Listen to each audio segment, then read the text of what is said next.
নমস্কাৰ এই মুহূৰ্তত আহি পৰিছে সন্ধিয়াৰ কেইবাটা গুৰুত্বপূৰ্ণ খবৰ। আজি হৈছে 3 ফেব্ৰুৱাৰী। পিএম কিষাণৰ প্ৰতিজন হিতাধিকাৰী একাউণ্টত 19 নম্বৰ কিস্তিৰ টকা কিমান তাৰিখে সোমাব চৰকাৰে নতুনকৈ তাৰিখ ঘোষণা কৰিলে। লগতে আত্মগোট মহিলাই প্ৰতিজন ব্যক্তিক প্ৰদান কৰিব চৰকাৰী কৰ আৰু আত্মগোট মহিলাই জৰীপ প্ৰক্ৰিয়া আৰম্ভ কৰিব। অসমৰ মুখ্যমন্ত্ৰী ডক্টৰ হিমন্ত বিশ্ব শৰ্মা চৰকাৰে চৰকাৰী কৰক লৈ কেইবাটা গুৰুত্বপূৰ্ণ সিদ্ধান্ত গ্ৰহণ কৰিছে। লগতে গোটৰ মহিলাই একাউণ্টত কিমান তাৰিখত সোমাই যাব 10,000 কোটি টকা, ইয়াক লৈ মুখ্যমন্ত্ৰী ডক্টৰ হিমন্ত বিশ্ব শৰ্মাই বিস্তাৰিতভাৱে আলোচনা কৰিছে। লগতে অৰুণোদয়ৰ প্ৰতিজন হিতাধিকাৰী একাউণ্টত সোমাব 1250 টকাকৈ। লাখ লাখ ৰেচন কাৰ্ড হিতাধিকাৰীৰ বাবে এটা ভাল খবৰ। যদি আপোনাৰ ৰেচন কাৰ্ড আছে আপুনি লাভ কৰিব 1250 টকাকৈ। কেইবাটাও ৰাজনৈতিক খবৰৰ লগতে অৰাজনৈতিক খবৰ যুগুত কৰা হৈছে আজিৰ দিনটোত। গোটেই অসম তথা ভাৰতৰ বিভিন্ন প্ৰান্তৰ পৰা যুগুত হৈছে কেইবাটাও ডাঙৰ খবৰ। এনেবোৰ খবৰ নিতৌ পাই থাকিবলৈ চেনেলটি সাবস্ক্ৰাইব কৰি ভিডিঅ'টো এটা লাইক কৰিবলৈ নাপাহৰিব। আজিৰ আমাৰ প্ৰথম গুৰুত্বপূৰ্ণ খবৰ হৈছে অসমবাসীৰ বাবে এটা ডাঙৰ খবৰ। মাত্ৰ কেইটামান দিনৰ ভিতৰতে আপোনাৰ একাউণ্টত সোমাব ধন ৰাশি। 24 ফেব্ৰুৱাৰীত লাখ লাখ কৃষকৰ একাউণ্টত সোমাব পিএম কিষাণৰ 19 নম্বৰ কিস্তিৰ টকা। প্ৰধানমন্ত্ৰী কিষাণ সন্মান নিধি যোজনাৰ ধন লাভ কৰিব কৃষকসকলে। 19 নম্বৰ কিস্তিৰ ধন পাবলৈ কৃষকে কৰিব লাগিব বাধ্যতামূলক ইকেৱাইচি সম্পন্ন নকৰিলে বঞ্চিত হ'ব পিএম কিষাণৰ 19 নম্বৰ কিস্তি ধন লাভৰ পৰা। 24 ফেব্ৰুৱাৰীত প্ৰধানমন্ত্ৰী মোদীয়ে মুকলি কৰিব 19 নম্বৰ কিস্তিৰ ধনৰাশি। 2024 অক্টোবৰত 18 নম্বৰ কিস্তিৰ টকা প্ৰতিজন কৃষকৰ একাউণ্টত চৰকাৰে প্ৰদান কৰিছিলে। যদি আপুনি পিএম কিষাণৰ 18 নম্বৰ কিস্তিৰ টকা পোৱা নাছিলে তেনে ক্ষেত্ৰত 19 নম্বৰ কিস্তিৰ লগতে আপোনাৰ একাউণ্টত চৰকাৰে প্ৰদান কৰিব 4,000 কোটি টকা। পিএম কিষাণ আঁচনিৰ অধীনত কৃষকে লাভ কৰিব বছৰি 6,000 কোটি টকা। 2018তে আৰম্ভ হোৱা এই আঁচনিৰ 19 নম্বৰ কিস্তিৰ ধন পাব কৃষকসকলে। আঁচনিৰ সুবিধা পাবলৈ যোগ্যতাৰ মাপকাঠি নিৰ্ধাৰণ চৰকাৰৰ আৰু ধন পাবলৈ হলে সকলো কৃষকে ইকেৱাইচি কৰাটো বাধ্যতামূলক। ভুৱা নথিৰে আঁচনিত ধন লোৱা কৃষকে পৰিব ভয়ংকৰ বিপদত। যদি আপুনি ভুৱা নথি পত্ৰ দি পিএম কিষাণৰ ধন লৈ আছে তেনে ক্ষেত্ৰত আপোনাৰ বাবে এটা বেয়া খবৰ। মাত্ৰ কেইটামান দিনৰ ভিতৰতে আপোনাৰ একাউণ্টত চৰকাৰে প্ৰদান কৰিব পিএম কিষাণৰ 19 নম্বৰ কিস্তিৰ টকা। যিসকল কৃষকে 18 নম্বৰ কিস্তিৰ টকা পোৱা নাই অতি শীঘ্ৰে ইকেৱাইচি বেংকৰ লগত আধাৰ কাৰ্ড লিংক লগতে লেণ্ড শ্বেয়াৰিং কৰি লওক, কিয়নো 19 নম্বৰ কিস্তিৰ লগতে আপোনাৰ একাউণ্টত চৰকাৰে প্ৰদান কৰিব 4,000 কোটি টকা। যদি পিএম কিষাণৰ বাবে আপুনি নতুনকৈ আবেদন কৰিছে আপুনি এপ্ৰুভ কৰিব পৰা নাই নেকি? যদি পিএম কিষাণৰ কিবা সমস্যা থাকে আপুনি সমাধান কৰিব পৰা নাই, কি সমস্যা আছে নিশ্চয় আপুনি কমেণ্ট কৰি জনাব। আপোনালোকক ৰিপ্লাইত সম্পূৰ্ণকৈ জনাই দিম আপোনাক কি কি কাম কৰিব লাগিব। দিল্লীৰ জনতাক 12 টকা প্ৰতিশ্ৰুতি দিলে অসমৰ মুখ্যমন্ত্ৰী ডক্টৰ হিমন্ত বিশ্ব শৰ্মাই। দিল্লীত বিজেপি শাসনলৈ আহিলে কেৱল উন্নয়নৰ মুখ দেখিব দিল্লীৰ জনতাই আৰু এনেকুৱাকৈ মুখ্যমন্ত্ৰী ডক্টৰ হিমন্ত বিশ্ব শৰ্মাই প্ৰতিশ্ৰুতি প্ৰদান কৰিছে। দিল্লীত বিজেপি চৰকাৰ গঠন কৰিলেই মহল্লা ক্লিনিকৰ ঠাইত নিৰ্মাণ হ'ব 100খনকৈ মেডিকেল কলেজ আৰু প্ৰতিমাহে দিল্লীৰ মহিলাক দিয়া হ'ব 2,500 টকা। মাত্ৰ 500 টকাতে দিল্লীৰ জনতাই পাব LPG চিলিণ্ডাৰ। 70 বছৰৰ ঊৰ্ধৰ ব্যক্তিয়ে 10 লাখ টকা পৰ্যন্ত বিনামূলীয়া চিকিৎসাৰ সুবিধাও লাভ কৰিব। দিল্লীত নিৰ্মাণ কৰা হ'ব অটল কেণ্টিন। মাত্ৰ 5 টকাতে এসাঁজ খাব পাৰিব জনতাই। 50,000 যুৱক যুৱতীক দিয়া হ'ব চৰকাৰী চাকৰি। 20 লাখ যুৱক যুৱতীক দিয়া হ'ব সংস্থাপন। গৰ্ভৱতী মহিলাক দিয়া হ'ব 21,000 কোটি টকা। শ্ৰমিকক দিয়া হ'ব 10 লাখ টকালৈকে জীৱন বীমা। সাংবাদিক আৰু অধিবক্তাক দিয়া হ'ব 10 লাখ টকালৈকে জীৱন বীমা। বয়োজ্যেষ্ঠ ব্যক্তিক দিয়া হ'ব পেঞ্চন। দলিত শ্ৰেণীৰ প্ৰতিগৰাকী ছাত্ৰ ছাত্ৰীক দিয়া হ'ব প্ৰতিমাহে 1,000 কোটি টকা। দুৰ্নীতিমুক্ত দিল্লী নিৰ্মাণ কৰা বিজেপিৰ প্ৰধান লক্ষ্য হ'ব। দিল্লীৰ জনতালৈ এনেকুৱাকৈ অসমৰ মুখ্যমন্ত্ৰী ডক্টৰ হিমন্ত বিশ্ব শৰ্মাই 5 টকা প্ৰতিশ্ৰুতি প্ৰদান কৰিছে। ইয়াৰ বিষয়ত জনতাই কি ক'ব?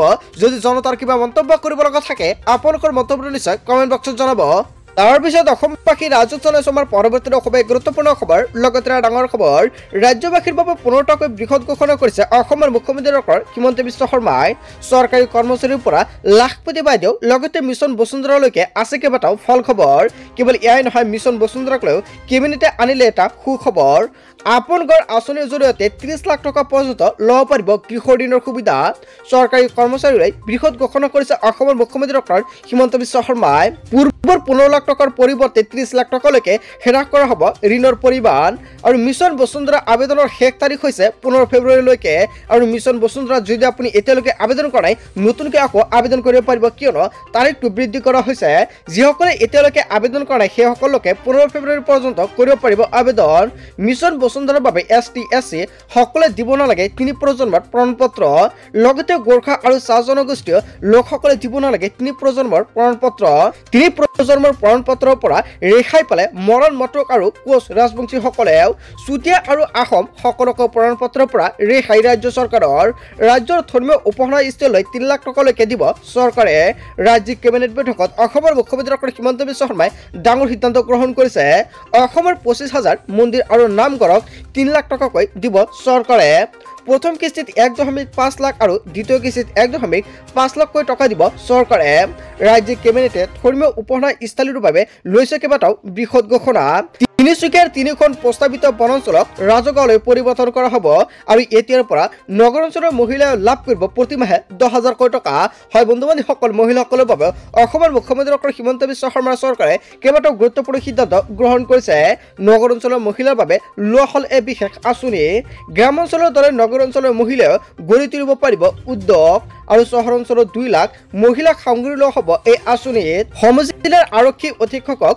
অতিৰিক্ত আৰক্ষী অধীক্ষকৰ 39টা পদত অনুমোদন আৰু এছপি পৰ্যায়ৰ কামসমূহ সমজিলাৰ আৰক্ষী অধীক্ষকৰ কাৰ্যালয়তে সম্পূৰ্ণ কৰাৰ সিদ্ধান্ত আৰক্ষী চকীসমূহৰ ওপৰত নিয়ন্ত্ৰণ থাকিব এএছপি সকলৰ 19খন জিলাৰ চাহবাগিচা অঞ্চলৰ 219টা গ্ৰাম পথ নিৰ্মাণ কৰাৰ সিদ্ধান্ত Assam startup and innovation policy 2025ত অনুমোদন ৰাজ্যিক কেবিনেটৰ এডভান্টেজ আসাম 2.0 ৰ বাবে প্ৰতিৰক্ষা সামগ্ৰী উৎপাদন কেন্দ্ৰ গঢ়িবলৈ অনুমোদন ৰাজ্যৰ জৈৱিক বিজ্ঞানৰ বাবে আসাম একশ্যন প্লেন গঠন ৰাজ্যবাসীৰ বাবে অসমৰ মুখ্যমন্ত্ৰী ডক্টৰ হিমন্ত বিশ্ব শৰ্মা চৰকাৰে কেবিনেট বৈঠকত এটা নহয় দুটা নহয় 15কৈ বৃহৎ ঘোষণা কৰিছে আৰু কোনটো আপোনালোকৰ ভাৱে ভাল লাগিছে নিশ্চয় কমেন্ট কৰি জনাব তাৰ পিছত অসমবাসী ৰাজ্যক জনাইছো আমাৰ পৰৱৰ্তী খুবেই গুৰুত্বপূৰ্ণ খবৰ লগতে ডাঙৰ খবৰ আপুনি এতিয়ালৈকে চৰকাৰী ঘৰ পোৱা নাই নেকি আত্মসহায়ক মহিলাই চলাব জৰীপ আৰু ইয়াক লৈ অসমৰ মুখ্যমন্ত্ৰী ডক্টৰ হিমন্ত বিশ্ব শৰ্মা চৰকাৰে কেইবাটাও গুৰুত্বপূৰ্ণ সিদ্ধান্ত গ্ৰহণ কৰিছে আপোনাক চৰকাৰী ঘৰ লাগিব নেকি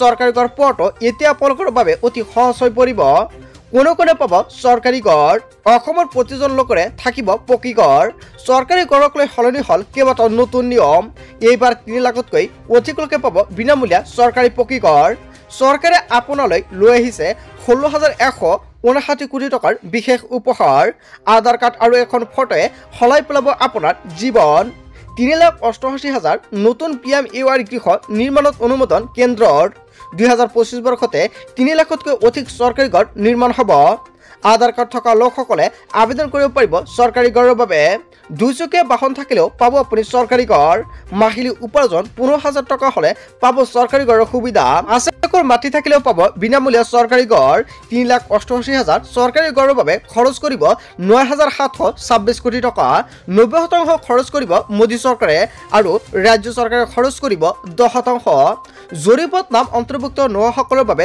পুনৰ জৰীপ চলোৱা হ'ব আৰু এই জৰীপৰ বাবে কোনো চৰকাৰী বিষয়ৰ প্ৰয়োজন নাই আত্মসহায়ক গোটৰ মহিলাই চলাব জৰীপ এতিয়া অতি সহজতে পাব আপুনি চৰকাৰী পকীঘৰ যদি আপুনি চৰকাৰী পকীঘৰ পোৱা নাই তেনে ক্ষেত্ৰত আপোনাৰ বাবে এটা ভাল খবৰ আপুনি এতিয়া আপোনাৰ যাৱতীয় নথিপত্ৰ সংগ্ৰহ কৰি ৰাখক যিকোনো সময়ত আত্মসহায়ক গোটৰ মহিলাই জৰীপ চলাব পাৰে আৰু জৰীপৰ পিছতে আপুনি লাভ কৰিব এখন বিনামূলীয়া চৰকাৰী ঘৰ তাৰ পিছত অসমবাসী ৰাজ্যক জনাইছো আমাৰ পৰৱৰ্তী খুবেই গুৰুত্বপূৰ্ণ খবৰ লগতে ডাঙৰ খবৰ ৰাজ্যৰ লাখ লাখ মহিলাৰ বাবে এটা ভাল খবৰ আহি পৰিছে এতিয়াৰ পৰা ৰেচন কাৰ্ডৰ লগতে লাভ কৰিব চৰকাৰী ধন 1 তাৰিখৰ পৰা 10 তাৰিখৰ ভিতৰত লাভ কৰিব ৰেচনৰ চাউল আকৌ 10 তাৰিখতে মহিলাসকলৰ একাউণ্টত সোমাব 1250 টকাকৈ যদি আপুনি এজন অৰুণোদয় হিতাধিকাৰী তেনে ক্ষেত্ৰত আপোনাৰ বাবে এটা ভাল খবৰ অৰ্থাৎ ৰেচন আৰু টকা একেলগে লাভ কৰিব মহিলাসকলে ৰেচন কাৰ্ড থকা প্ৰতিগৰাকী মহিলাই লাভ কৰিব 1250 টকাকৈ মহিলাসকলক সকাহ দিয়াৰ বাবে চৰকাৰে বৃহৎ পদক্ষেপ গ্ৰহণ কৰিছে চাউল টকাৰ উপৰিও